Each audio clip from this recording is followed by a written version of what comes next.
Cabin Mate 24 hours study hall and work space mobile app download చేసుకుని ఇప్పుడే మీ cabin book చేసుకోండి. ఇక్కడికి వచ్చినప్పుడు ఒక విషయం మీ అందరికీ నేను చెప్తున్నాను. భవిష్యత్తులో ఒక స్పష్టమైన వైఖరి ప్రభుత్వం తీసుకుంటుంది.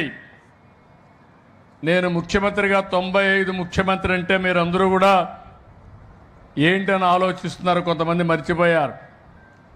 95లో నేను బయట వస్తున్నానంటే అందరూ హుషారైపోయేవాళ్ళు, ఎక్కడ ఎవరిని పట్టుకుంటామని. ఇప్పుడు చెప్తున్నా, ఇంకా కొంచెం టైం ఇస్తున్నా. అక్టోబర్ 2 తర్వాత నేను ఏ ఊరికి వస్తానో చెప్పాను. 2-3 గంటల కంటే ముందు చెప్పి నేరుగా ఆ ఊరికి వచ్చి నేను 9 నెలలు సమయం ఇచ్చా, ఇంకా పరిశుభ్రత లేకపోతే ఎందుకు లేదో చెప్పే బాధ్యత అక్కడ కలెక్టర్ దగ్గర నుంచి అడ్మినిస్ట్రేషన్ తీసుకోవాల్సిన అవసరం ఉంది. ఇప్పటి నుంచి మీరు పనిచేయండి, మీకు టైం ఇచ్చాను. నేను సమస్యలు పరిష్కారం చేయగలిగిన సమస్యలన్నీ పరిష్కారం చేసే బాధ్యత మీ మీద ఉంది. ఇంత మునుపు ఈ మాత్రం కూడా సమయం ఇచ్చేవాడిని కాదు.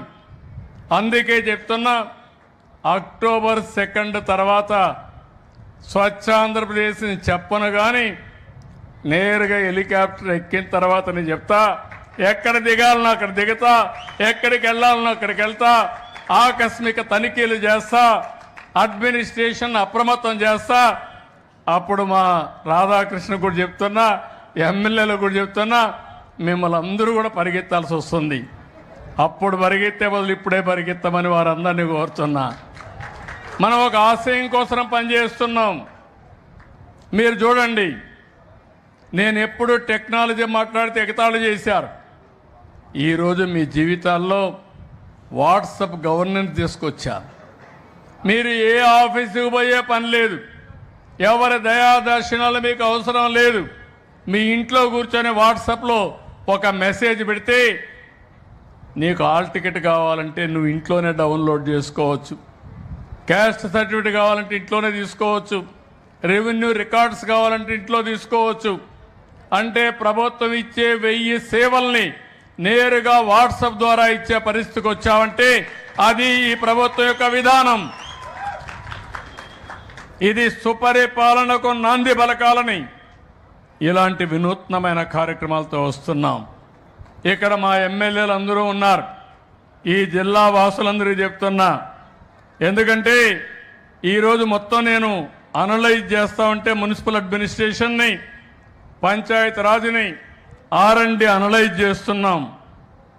అనలైజ్ చేసినప్పుడు ఎన్టీఆర్ జిల్లా 134 వస్తే అనకాపల్లి 131, తిరుపతి 128, విశాఖపట్నం 127, అనంతపురం 123, కాకినాడ 121, గుంటూరు 119, ఈస్ట్ గోదావరి 118, పల్నాడు 117, అన్నమయ్య 115, అంబేద్కర్ కోనసీమ 115, శ్రీకాకుళం 113, వైఎస్ఆర్ 113, బాపట్ల 111, ఏలూరు 108, కర్నూలు 104, నంద్యాల్ 102, సత్యసాయి 102, పార్వతీపురం మన్యం 100, పొట్టి శ్రీరాములు 100, విజయనగరం 100, కృష్ణా 99, ప్రకాశం 99, వెస్ట్ గోదావరి వస్తే 97లో ఉన్నారు. లాస్ట్లో 3వ ప్లేస్లో ఉన్నారు. ఇక్కడే కలెక్టర్ గారు ఉన్నారు, ఎమ్మెల్యేలు ఉన్నారు, అందరం కలిసి ఆబ్జెక్టివ్గా అసెస్ చేస్తున్నారు. చిత్తూరు 91, అల్లూరి సీతారామరాజు 68. అంటే స్వచ్ఛ ఆంధ్రప్రదేశ్లో మీరు ఎవరైతే పనిచేస్తున్నారో ఈ నెల వరకు ఎవాల్యుయేషన్ చేస్తే ఇవి వచ్చాయి. రేపు రాబోయే రోజులు అందరికీ గైడ్ లైన్స్ ఇస్తున్నాం, అందరి పనితనాన్ని బేరే చేస్తున్నాం. తర్వాత అవసరమైతే ఒక IVRS మెసేజ్ పంపిస్తాను, మీ దగ్గర కూడా సమాచారం తెప్పిస్తా. మొన్న ఎన్నికల్లో నన్ను చూశారు, నేను ఎప్పుడూ ఫోన్లో అడిగేవాడిని మిమ్మల్ని, మా రాధాకృష్ణ ఎట్టున్నాడు, పనిచేస్తున్నాడా లేదని అడిగేవాడిని. మీరు ఇన్ఫర్మేషన్ ఇచ్చేవాళ్ళు. ఎవరన్నా పోటీ ఉంటే వాళ్ళ గురించి కూడా అడిగేవాడిని, వాళ్ళకు ఇన్ఫర్మేషన్ ఇచ్చేవారు.